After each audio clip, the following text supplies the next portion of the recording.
नमस्कार मंडळी, क्रिशवीज व्लॉग या आपल्या चॅनलमध्ये आपणा सर्वांचं अगदी मनापासून स्वागत आहे. जर तुम्हाला पायांच्या शिरांमध्ये वेदना, चालताना गुडघ्यांमध्ये ताठरपणा किंवा पायांना सूज आणि ताण येऊन आरामात बसणं किंवा झोपणं कठीण होत असेल तर आजचा व्हिडिओ हा तुमच्यासाठी खूप उपयुक्त ठरेल. या व्हिडिओमध्ये मी तुम्हाला आयुर्वेदिक पोटली तेलाची संपूर्ण कृती टप्प्याटप्प्याने समजावून सांगणार आहे, जे तुम्ही घरी सहजपणे तयार करू शकता. ही कृती शिरांमधील वेदना, पायांवरील सूज आणि सांध्यांमधील ताठरपणा कमी करण्यासाठी उपयुक्त मानली जाते. गेल्या काही काळापासून अनेक रुग्ण आणि दर्शक मला एकच प्रश्न विचारत आहे की डॉक्टर, शिरांमधील अशक्तपणा आणि वेदनांपासून आराम देणारा कोणताही सोपा घरगुती उपाय आहे का? म्हणूनच आज मी माझ्या अनुभवावर आधारित असलेल्या एक अतिशय सोपी आणि प्रभावी कृती तुम्हाला सांगणार आहे. पण कृपया विशेष काळजी घ्या, हे तेल बनवताना झालेली एक छोटीशी चूक देखील त्याचा प्रभाव कमी करू शकते. म्हणून हा व्हिडिओ शेवटपर्यंत नक्की पहा, कारण मी प्रत्येक टप्पा अगदी स्पष्ट आणि सोप्या पद्धतीने समजावून सांगणार आहे. सर्वप्रथम या पाककृतीमधील सर्वात महत्त्वाच्या घटकाबद्दल बोलूया. तो आहे कढीपत्ता, ज्याला अनेक ठिकाणी स्वीट ॲप म्हणूनही ओळखलं जातं. आयुर्वेदामध्ये कढीपत्ता केवळ अन्नाची चव वाढवण्यासाठीच नाही, तर वातदोष संतुलित करण्यासाठी देखील फायदेशीर मानला जातो. जसजसं आपलं वय वाढतं तसतसं शरीरातील रक्ताभिसरण हळूहळू कमकुवत होतं.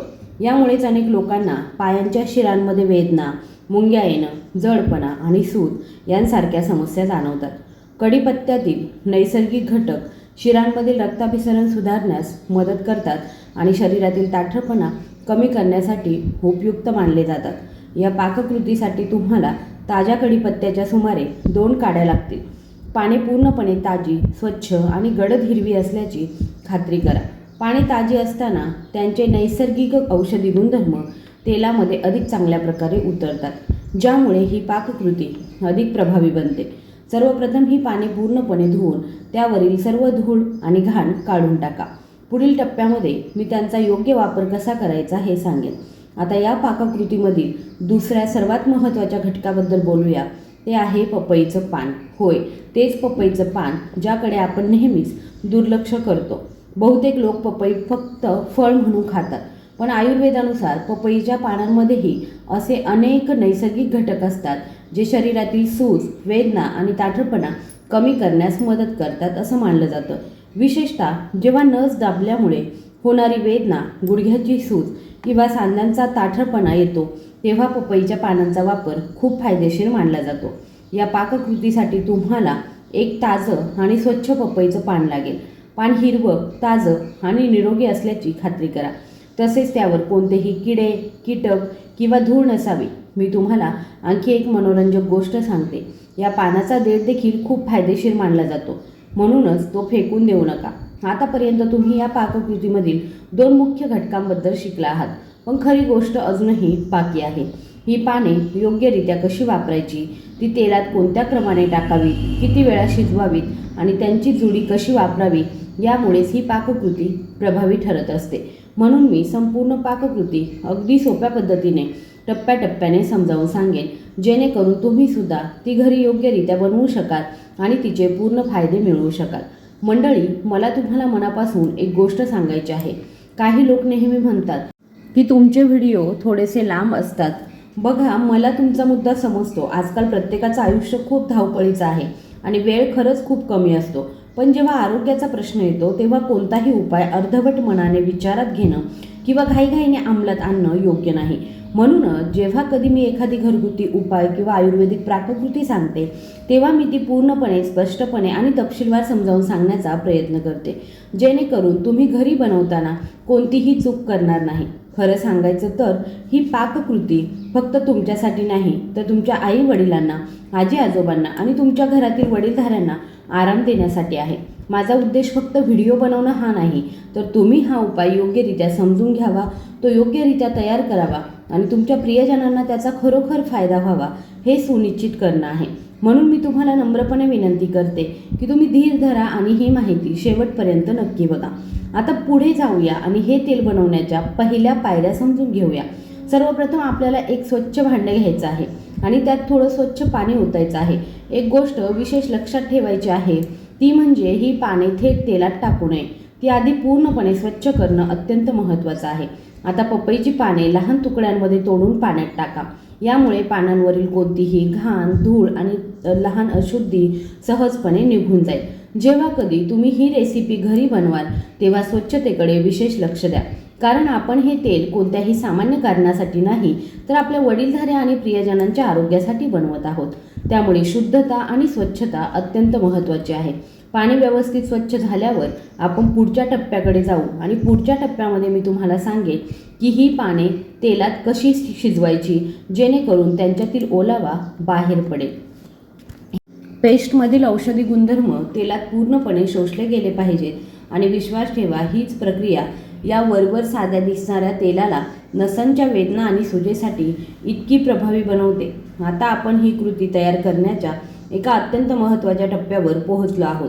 मी पपईची पाने पाण्यामध्ये ठेवली आहेत आणि त्यांना सुमारे 2 मिनिटे भिजत ठेवलं आहे. यामुळे पानांवरील धूळ, माती आणि लहान कण खाली बसतील आणि पाने पूर्णपणे स्वच्छ होतील. पुढे एक स्वच्छ सुती कापड घ्या. पाने पाण्यातून हळूवारपणे बाहेर काढा आणि कापडावर पसरवा. पण इथे मला तुम्हाला एक अत्यंत महत्त्वाची गोष्ट सांगायची आहे. आपण तयार करत असलेल्या या औषधी तेलामध्ये पाण्याचा एक थेंबही जाऊ नये. जर पाने ओली राहिली तर तेल लवकर खराब होऊ शकतं आणि स्वयंपाक करताना तेलही उडू शकतं, ज्यामुळे इजा होण्याचा धोका असतो. म्हणून नेहमी लक्षात ठेवा की पाने पूर्णपणे कोरडी करणं अत्यंत महत्त्वाचं आहे. पाने पूर्णपणे कोरडी झाल्याशिवाय पुढच्या टप्प्यावर जाऊ नका, कारण ही साधी खबरदारी या कृतीला सुरक्षित आणि प्रभावी बनवते. आता आपली पपईची पाने पूर्णपणे कोरडी झाली आहेत. पुढचा टप्पा म्हणजे त्यांचे लहान तुकडे करणं.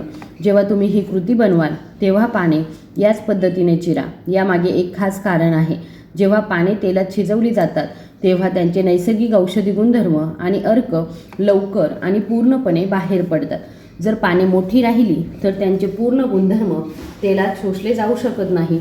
म्हणून नेहमी लक्षात ठेवा की पाने जितकी बारीक असतील तितका जास्त अर्क तेलात मिसळेल आणि हे सोपं तंत्र या तेलाला नसादुखी, सूज आणि ताठरपणासाठी अधिक प्रभावी बनवतं.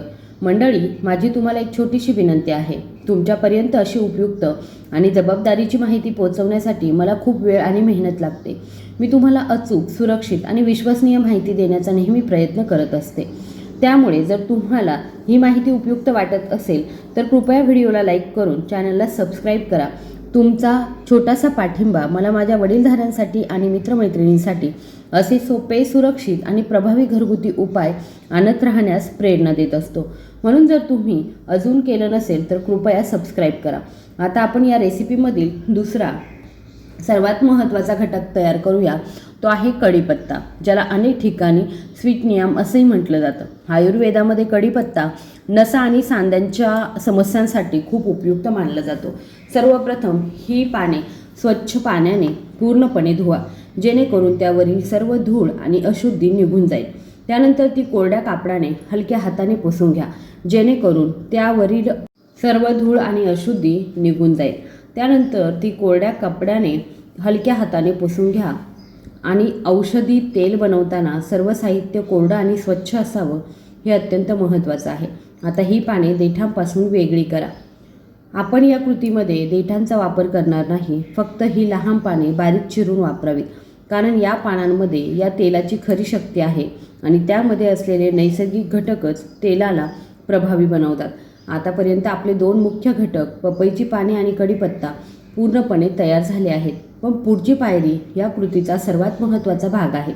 पुढच्या टप्प्यात आपण हे समजून घेऊ की ही पाने कोणत्या तेलात आणि किती आचेवर शिजवायची, जेणेकरून त्यांचे सर्व गुणधर्म पूर्णपणे त्यात उतरतील. माझ्यावर विश्वास ठेवा, ही प्रक्रियाच ठरवते की तेल केवळ एक सामान्य घरगुती तेल राहिलं की खरोखर एक प्रभावी वेदनाशामक बनेल. आता आपण या कृतीमध्ये एक अशी औषधी वनस्पती घालणार आहोत जी आयुर्वेदामध्ये अत्यंत शक्तिशाली मानली जाते. ती म्हणजे धोत्रा. तुमच्यापैकी अनेकांनी भगवान शिवाच्या पूजेमध्ये धोत्राचा वापर केला असेल.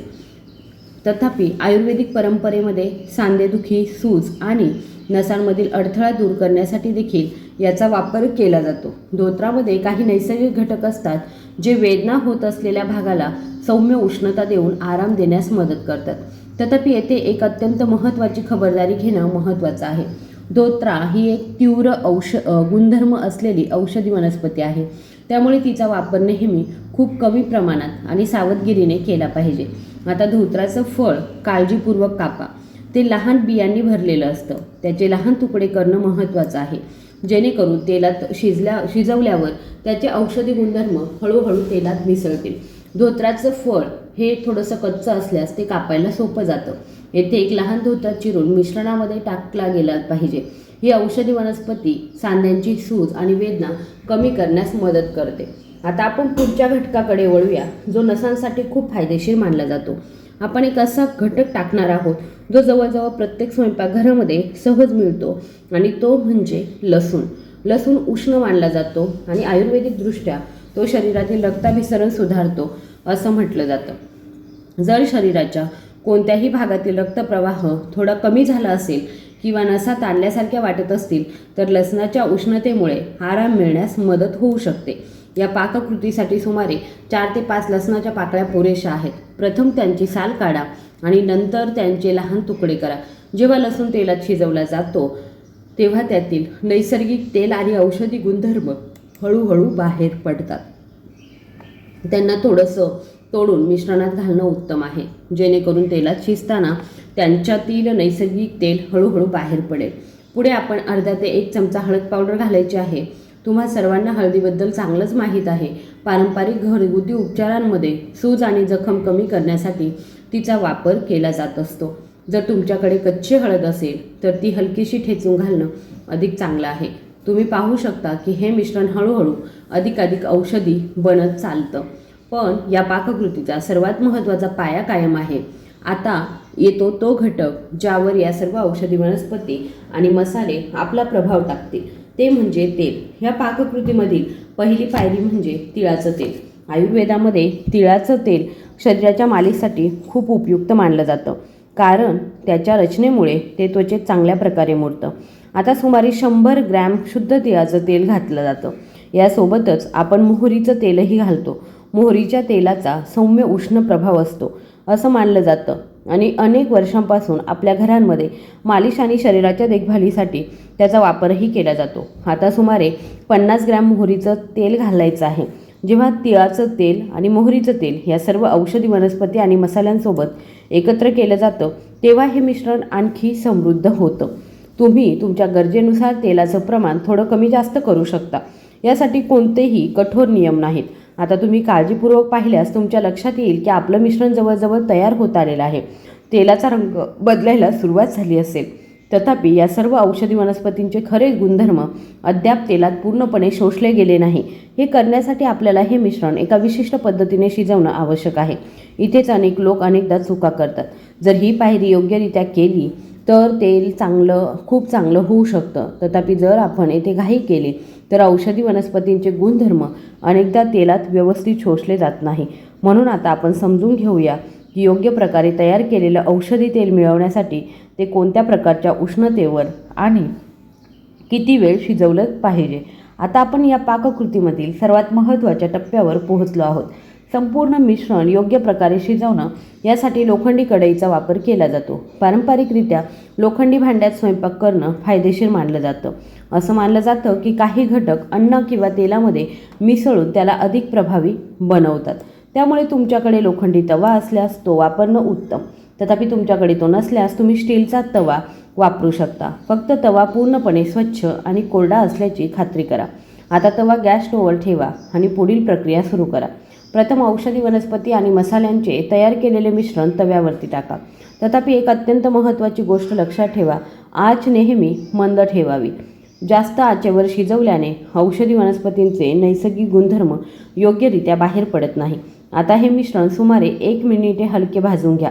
या दरम्यान तुम्हाला हळदीचा सुगंध हळूहळू येईल आणि बियांमध्ये हलका तडतडण्याचा आवाजही येऊ लागेल. जवस किंवा मेथीच्या बियांचा हलका तडतडण्याचा आवाज ऐकू येताच आणि हळद किंचित गडद झाल्यावर तुम्हाला समजेल की पुढील पायरीसाठी पाया तयार आहे. पुढील टप्प्यामध्ये आपण हे पाहणार आहोत की सर्व औषधी वनस्पतींचा अर्क हळूहळू तेलात उतरण्यासाठी हे मिश्रण मंद आचेवर तेलात किती वेळ शिजवलं पाहिजे. याच टप्प्यावर तेलाचा खरा सुगंध आणि गुणधर्म हळूहळू प्रकट होऊ लागतात. जेव्हा औषधी वनस्पती आणि मसाले मंद आचेवर त्यांचा नैसर्गिक सुगंध सोडू लागतात, तेव्हा तुमच्या लक्षात येईल की तेल तयार करण्याची खरी प्रक्रिया सुरू झाली आहे. आता आपण या मिश्रणात आपले तयार केलेले तिळाचं तेल आणि मोहरीचं तेल घालू. तेल घातल्याबरोबर तुम्हाला एक सौम्य आणि तीव्र सुगंध जाणवेल. हे सूचित करतं की औषधी वनस्पतींमधील नैसर्गिक घटक हळूहळू तेलात विरघळत आहे.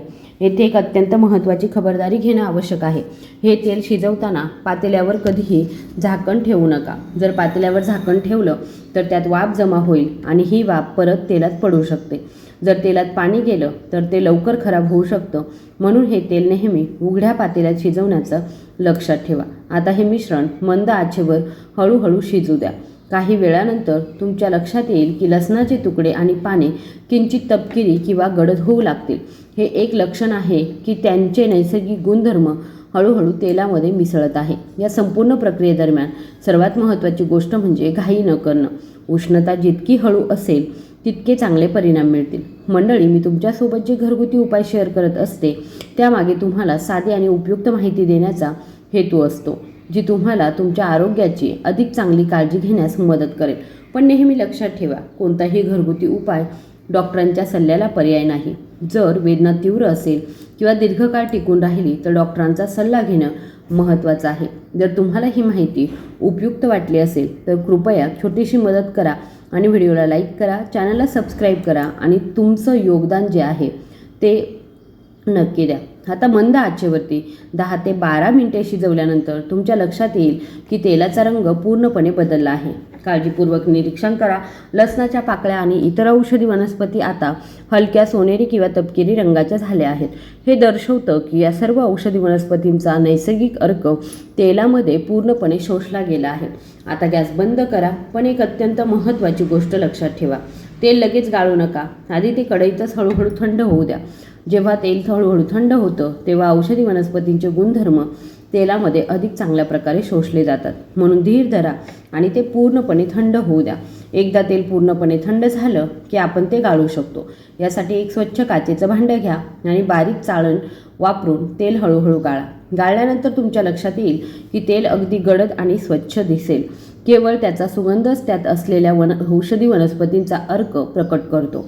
हे तेल आता एका स्वच्छ काचेच्या बाटलीत किंवा कुपीत साठवून ठेवता येतं. कोरड्या थंड जागी साठवल्यास ते दीर्घकाळ टिकू शकतं. तेल काढताना नेहमी स्वच्छ कोरडा चमचा वापरावा, हे लक्षात ठेवा. आता सर्वात महत्त्वाचा प्रश्न आहे की हे तेल कसं वापरावं. जिथे कुठे तुम्हाला नसा दुखणं, गुडघे आखडणं किंवा मग सांध्यांना सूज आल्यासारखं वाटतं तिथे या तेलाचे काही थेंब घ्या आणि हळुवारपणे मालिश करा. ते जोरात चोळू नका, याची काळजी घ्या. तेल त्वचेत मुरू द्या. झोपण्यापूर्वी लावल्यास बऱ्याच लोकांना चांगले परिणाम जाणवत असतात. मालिश केल्यानंतर उष्णता टिकून ठेवण्यासाठी तो भाग सुती कपड्याने किंवा गरम पट्टीने झाका. बऱ्याच लोकांना पहिल्याच वापरानंतर आराम मिळू शकतो. तथापि जर वेदना तीव्र असेल आणि किंवा मग जास्त काळ टिकून राहिली तर डॉक्टरांचा सल्ला घेणं महत्त्वाचं आहे. मंडळी, मला आशा आहे की तुम्हाला आजचा व्हिडिओ नक्की आवडला असेल. व्हिडिओ आवडला असेल तर कृपया व्हिडिओला लाईक, शेअर आणि सबस्क्राईब करायला विसरू नका. धन्यवाद.